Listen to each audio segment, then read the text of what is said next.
بزرگوں بہت زمانہ بیت گیا ذلت کی زندگی گزارتے ہوئے، بے دینی کی زندگی گزارتے ہوئے. اب تو یہ امت کا معاملہ اللہ سے صحیح ہونا چاہیے. اللہ کو اپنے نبی کی امت پر پیار آ جائے اور اللہ اس کا بیڑا پار کر دے. گھروں میں دین لاؤ. کیا کرو؟ ماں بہنوں میں دین لاؤ، بہت ضروری ہے. یہ بیچاریاں بالکل کوری ہیں، کچھ نہیں جانتی. ایک مرتبہ تو اجتماع میں بات چیت کر کے میں دعا کر کے نکل گیا.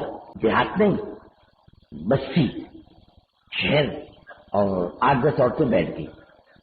تو کام کرنے والی بہنوں نے کہا دعا ہوگی جاؤ. کہنے کیوں بیٹھی؟ کچھ کام ہے؟ بولے ہاں کچھ کام ہے. کیا کام ہے؟ کہنے لگی بہن ایک بات تو بتلاؤ، تم نے کتاب پڑھی، یہ مولوی صاحب نے بات چیت کی، اور یہ بار بار حضرت محمد صلی اللہ علیہ وسلم کہہ رہے، حضرت محمد صلی اللہ علیہ وسلم کہہ رہے ہیں. بہن یہ حضرت محمد صلی اللہ علیہ وسلم کون ہے؟ پوچھنے والی مسلمان عورتیں کچھ نہیں جانتی، بالکل کوئی. کل مطلب اپنے گھروں کو ٹٹولو نہ جا کر. کیسی زندگی ہے؟ ذلت کی زندگی. ہماری عورتوں کا کیا مطلب؟ برتن دھونے والی، جھاڑو مارنے والی، ہاں کپڑے دھونے والی اور بچوں کو سنبھالنے والی، بس آگے کچھ نہیں. ارے زندگی کے شریک ہے، ہاں برابر برابر. دین اس پر بھی ہے، اعمال اس کے ذمے بھی ہے. ہاں اللہ تعالیٰ اس سے زندگی کے بارے میں سوال کرے گا. حضرت فاطمہ سے فرمایا بیٹی اس خیال میں مت رہنا میں باپ ہوں، بیٹی میرا رشتہ کام نہیں آئے گا، بیٹی تیرے اعمال تیرے کام آئیں گے. اللہ تعالیٰ زندگی کے بارے میں سوال کرے گا. مرد ہو چاہے عورت ہو، ہر ایک اپنے قبر میں جانا ہے. اللہ ہر ایک سے زندگی کا سوال کرے گا. لیکن یہ ماتات ہوتی ہے، اللہ اس کے بارے میں شوہر سے بھی پوچھے گا، باپ سے پوچھے گا. مطلب کیا دیا تم نے اپنے گھر کی عورتوں کو؟ دین دیا؟ پوچھا جائے گا. ہم کیا جواب دیں گے؟ ہمیں کوئی جواب ہے؟ یہ پکڑوا دیجیے قیامت کی دن کہ اللہ میں سب کام کرتی تھی اس کا، اس نے کبھی دین کی بات نہیں کہی. کہہ دیتا میں زندگی بنا لی تھی اپنی. اور عورتیں جو ہے بزرگوں اگر یہ دیندار ہیں، نسلیں دیندار ہوتی ہیں.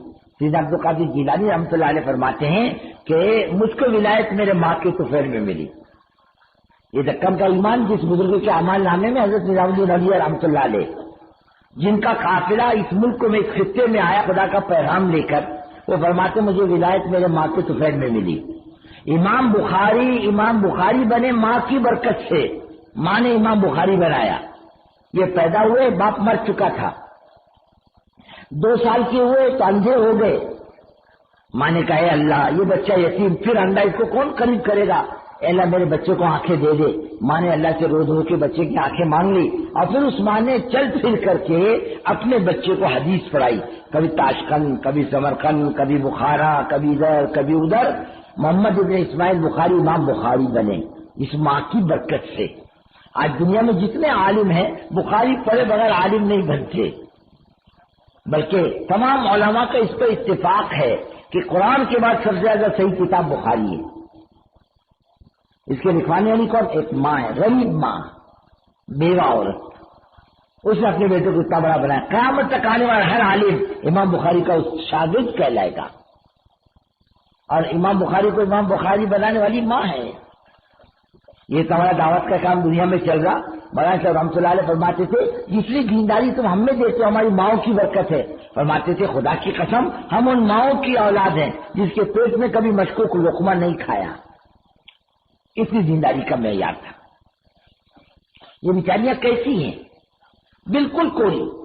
ہاں ہمارا معاملہ کیسا ہے؟ اپنے گھروں کے ساتھ خود ہی دیکھ لو نا. یا تو مارے گا جانور کی طرح، نہیں تو چھوڑ دے گا آزاد. دونوں چیزیں غلط ہے.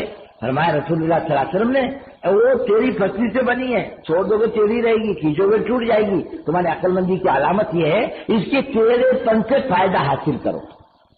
اس کو ڈالو اعمال پر. ہاں اعمال پر ڈالو. اور اعمال پر ڈالنے کے لیے بہت آسان راستہ آج کے زمانے میں اللہ نے دے دیا. تجربہ دنیا کے لاکھوں گھرانے کا کہ ہر مسلمان کے گھر میں حضرت فرماتے تھے فضائل اعمال کی تعلیم ہونی چاہیے.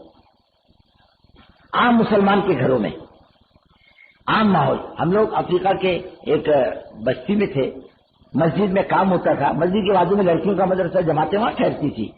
ہم لوگ وہاں ٹھہرے تھے. عید کا دن بھی آیا تو وہیں رہے. وہاں بچیاں پڑھاتی ہیں دینیات، دنیا کی تعلیم، دینیات کی تعلیم. وہاں انگریزی زبان عموماً. وہاں ایک پڑھانے والی بچی نے حضور پاک صلی اللہ علیہ وسلم کو خواب میں دیکھا. یہ فرما رہے ارے میرے دوست کی کتاب نہیں پڑھتی، بولے حضور آپ کے دوست کی کتاب فرمایا یہ فضائل اعمال، اسے پڑھا کر بچیوں میں، کہتے کہ ہمارے معمول میں شامل ہے، ہمارے یہاں فضائل اعمال کی بھی تعلیم ہوتی ہے۔ ایک ملک صاحب افریقہ گئے، واپسی کے اندر نماز ہوئی، اذان ہوئی مغرب کی، ایک مسجد دیکھ کے گھس گئے کہ بھائی کالے کی مسجد ہے، چلو دیہات ہے نماز پڑھ لیں مغرب کی۔ نماز ہوئی، کالے جمع ہونے شروع ہوئے۔ کسی نے انہیں پوچھا مولوی صاحب نے بھائی یہ کیوں جمع ہو رہے ہیں؟ بولے یہ ایک تعلیم ہوگی کس کی؟ فضائل اعمال کی۔ کہا سبحان اللہ، تبلیغ کی برکت افریقہ کے جنگلوں میں بھی دیکھ لو۔ اچھا اپنے گھر میں لاؤ، یہ گھروں میں دین آئے، اعمال آئے، ماں بہن بہو بیٹیوں کے اندر یہ نماز پڑھے، یہ تسبیح تلاوت کا اہتمام کرے، یہ دعاؤں کا اہتمام کرے۔ ایک راستہ بند ہے بس، نبوت کا راستہ، ولایت کا راستہ بند نہیں ہے، سب کے لیے کھلا ہوا ہے۔ عورت بھی محنت کر کے ولیہ بن سکتی ہے، مرد بھی بن سکتا ہے، راستہ بند تھوڑی ہے، اس کے لیے بھی راستے کھلے ہوئے ہیں۔ یعنی ایک زمانے کے اندر بزرگ کہتے ہیں مہاراشٹر کی قطبیت ایک عورت کے پاس تھی، روحانی نظام وہ چلاتی تھی، نبوت کا راستہ بند ہے بس۔ اور کبھی عورت نبی رہی بھی نہیں تھی، اور مردوں کے عورت کو تو نبوت کا بھی راستہ نہیں، مرد کے لیے وہ بھی بند۔ اب جو ہے وہ جھوٹا راستہ، جو اپنے آپ کو نبی کہے وہ کیسا نبی؟ جھوٹا نبی۔ عورتیں بہت آگے نہیں کر سکتی اپنے اعمال کے اعتبار سے۔ دین تو سمجھاؤ، دین سکھاؤ، دین پر ڈالو، اس کے لیے یہ فضائل اعمال، اور پھر فضائل اعمال کی تعلیم ترتیب کے ساتھ، بے ڈھنگے طریقے سے نہیں۔ ایک آدمی آیا بمبئی سے پونا، میں تیسرے دن آیا، وہ بڑی میں ایک دم غصے ہو کر میرے پر آیا، میں 3 دن سے انتظار کر رہا ہے۔ میں نے کب بلایا تم کو؟ پوچھا ہوتا میں کب آؤں؟ میں بولتا اس وقت آؤ۔ کیوں آئے؟ میرے داماد کی شکایت لے کے آئے۔ بولے کیا داماد کی شکایت لے کر آئے؟ بولے میرا داماد ٹیکسی چلاتا بمبئی میں، اور آپ کو 12 بجے آتا ٹیکسی چلا کر بیوی کو بولتا وہ تعلیم کرنے کی ہے، تو 12 بجے تمہاری تبلیغ کی کون سی تعلیم ہے؟ اور بیچاری دن میں تھکی مان دی ہے، اچھا چلو 5-10 منٹ تعلیم نہیں کرتا، گھنٹہ بھر تعلیم کرتا ہے۔ یعنی دین سے نفرت نہیں دلانا، ہاں ڈھنگ سے کام کرو۔ جب دنیا کا کام بے ڈھنگے طریقے سے نہیں کرتا، اللہ کے دین کے کام کو کہا تو بے ڈھنگے طریقے سے کرتا ہے، اسے بولو وہ تعلیم کرے بیچاری، اپنا 10 منٹ 15 منٹ تعلیم کر لے، اور پھر سیکھنا سکھانا کرے نا، گھر کے اندر کلمہ سیکھے، نماز سیکھے، تیار سیکھے، دعا قنوت سیکھے۔ اور عورت جو ہے بہت سی باتیں ایسی ہیں جو اپنے شوہر سے معلوم کرے یا شوہر بتلائے۔ ہاں باپ بھی نہیں بتا سکتا بیٹی کو، بھائی بھی نہیں بتا سکتا، بیٹا بھی ماں کو نہیں بتا سکتا، ایک شوہر اپنی بیوی کو بتلا سکتا ہے وضو کیسے کرنا اور غسل کیسے کرنا، پاکی ناپاکی کیسے حاصل کرنا، ایک شوہر بیوی کو سمجھا سکتا ہے۔ بہت سے حضرت عائشہ حضور پاک صلی اللہ علیہ وسلم سے مسائل بہت لیتی تھی، سینکڑوں مسائل ہیں، اس میں بعض مسئلے ایسے ہیں پوچھا حضور پاک صلی اللہ علیہ وسلم سے، حضرت عائشہ نے شرما گئی، منہ پہ کپڑا بھی ڈال لیا لیکن پوچھا۔ صحابہ فرماتے ہیں اللہ ابا جان کو بہترین جزائے خیر دے، ہماری ہمت نہیں ہوتی پوچھنے کی، لیکن اماں جان نے پوچھا، ہمارے لیے راستہ کھل گیا مسائل کا۔ ہاں بتاؤ، پکڑوا دیجیے کہ قیامت کی دن اللہ کی بندی دیکھ، کھانا آگے پیچھے ہو تو چلے گا، نماز آگے پیچھے نہیں ہونا چاہیے، تعلیم آگے پیچھے نہیں ہونا چاہیے، اعمال میں لگ، تلاوت تسبیح پوری کر، کوئی ناممکن بات نہیں، ہم فکر نہیں ہوتے، اللہ ہم کو معاف کرے۔ اور تبلیغ 6 نمبر کی تقریر کا نام نہیں ہے، تبلیغ تو زندگی میں دین لانے کا نام ہے، ہر شعبے میں حضور پاک صلی اللہ علیہ وسلم کا طریقہ لانے کا نام ہے۔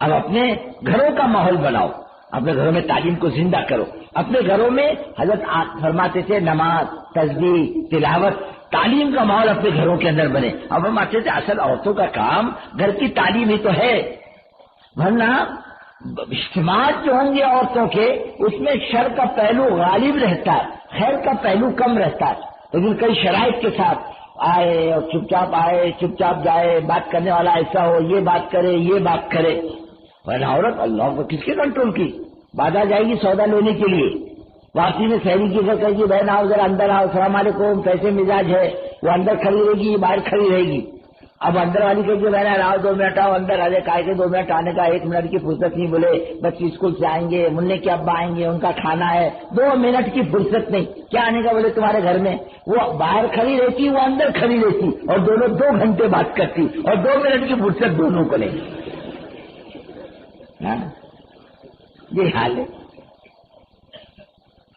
ایک آدمی کو جانتے ہو دنیا میں 1 نمبر جھوٹ بولنے پر انعام ملا.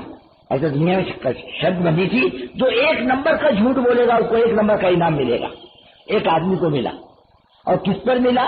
2 عورتیں بیٹھی تھی خاموش تھی، اس پر 1 نمبر کا جھوٹ بولنے کا انعام ملا. 2 عورتیں بیٹھی تھی اور خاموش تھی، ناممکن بات. ہاں یہ بیچاری ایسی. ایک تو گھروں میں تعلیم عام مسلمان کے گھروں کے اندر کرو گے اللہ انشاءاللہ بولنے میں پیسہ ایک بھی نہیں لگتا، وہ بھی نہیں بولتے. ارے سب کرو گے. ہاں اپنا ماحول بنے گا، اعمال آئیں گے بزرگوں. یہ ہماری ماں بہنوں کی زندگیاں بنے گی، بے دینی کی لعنت چلی جائے گی. دینی رسالے میں 2 باتیں ایک ساتھ آگے پیچھے آئی. ایک آیا ایک مصری عورت کا واقعہ اور ایک آیا اپنے ہندوستان کی ایک دیہات کی عورت کا واقعہ. دیہات کی ایک عورت کا انتقال ہوا، اس کا موت کا وقت قریب تھا. دیہات کی عورتیں تھی بیچاری. بیٹے نے امام صاحب سے آ کر کہا امام صاحب ہماری ماں کچھ گڑبڑ کر رہی ہے، ہماری سمجھ میں نہیں آ رہا، چلو تم چل کر دیکھو. اور امام صاحب آئے، بڑی بھی اپنی بستر پہ پڑی ہوئی بے ہوشی کے عالم میں اور کچھ بڑبڑا رہی ہے. امام صاحب نے اپنا کام قریب کیا تو یہ بڑبڑا رہی تھی وہ بڈھی کہ اللہ نے جنت میں میرے کھانے کا انتظام کر دیا. امام صاحب کو بڑا تعجب ہوا کہ یہ بڈھی دیہات کی جنت کی بات کر رہی بے ہوشی کے عالم میں. اس کے بیٹوں سے پوچھا تمہاری ماں کی کوئی نیکی یاد ہے؟ بولے ہاں ہماری ماں کی ایک نیکی تھی.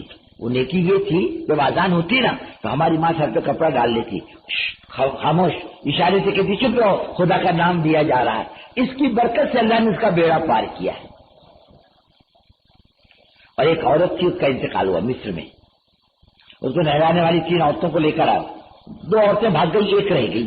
اب جس نے لایا تھا ان کو 3 کو تیار کر کے اس نے کہا جائے بولے نہیں ہمارے بچے اس عورت کو نہیں جانا، ہم چلے بھائی. چلی گئی، ایک رہ گئی. بولے میں اس کو پٹا پٹو کے منا کر اس کو میں نے آمادہ کیا میں اس کو غسل دے. کیوں نہیں تم غسل دیتے؟ کہنے لگی وہ اس کے چہرے پر ڈر خوف معلوم پڑ رہا، چہرہ کالا پڑ چکا، ڈر لگتا اس کی صورت دیکھ کر. اب کچھ بھی اپنا حکم پورا کرو. ہمیں اس غسل دیا، اس کی جنازے کی نماز پڑھی اور قبر میں جب اتارنے لگے تو ہاتھ سے چھوٹ گئی، گر گئی. ہم نے دیکھا واقعی اس کی صورت کالی پڑ چکی تھی، بالکل ڈر لگتا تھا اس کو دیکھ کر. میں نے آ کر واپس ان کی بیٹیوں سے پوچھا بیٹی ایک بات تو بتلا، تیرے ماں کے کون سے گناہ تھے؟ کیا کرتی تھی تیری ماں؟